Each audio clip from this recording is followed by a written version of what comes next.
என் ஜெபத்தை கேட்கிறார், எனக்கு அருள்கிறார். கண்மலை மேல் என்னை வைத்து பாதுகாக்கிறார். என் ஜெபத்தை கேட்கிறார், எனக்கு அருள்கிறார். கண்மலை மேல் என்னை வைத்து பாதுகாக்கிறார். அலைகளின் மேல் புரண்டாலும் அஞ்சிட மாட்டேன். அலைகளின் மேல் புரண்டாலும் துஞ்சிட மாட்டேன். மழைகளின் மேல் விழுந்தாலும் பயப்பட மாட்டேன்.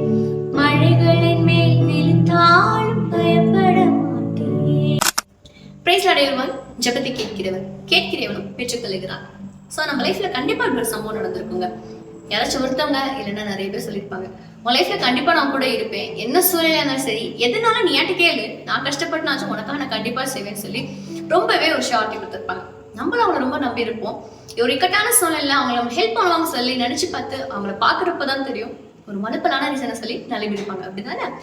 ஆனா இயேசு சுவாமி கண்டிப்பா அப்படி இல்லைங்க. சின்ன காரியமோ பெரிய காரியமோ இக்கட்டான சூழலில இருந்து யார் அவரை நோக்கி கூப்பிட்டாலும் உடனே அவர் உதவி செய்வாரு. மனசு நோகாம ரொம்ப மன நிறைவோட அவர் கண்டிப்பா செஞ்சிருவாருங்க. வேதமா தான் சொல்லுது, கேட்கிறவனும் பெற்றுக்கொள்கிறான். ஸோ நீ யாரா இருந்தாலும் சரி, எவரா இருந்தாலும் சரி, என்ன இக்கட்டான சூழல் இருந்தாலும் சரி, எவ்வளவோ பேரை கூப்பிட்டு பார்த்துட்டீங்க, இந்த ஒரே ஒரு டைம் இயேசு சுவாமியோட ஹெல்ப் கேட்டு பாருங்களேன். கண்டிப்பா உங்களுக்கான ஹெல்ப் பரத்துல இருந்து கண்டிப்பா கிடைச்சிடும். God bless you.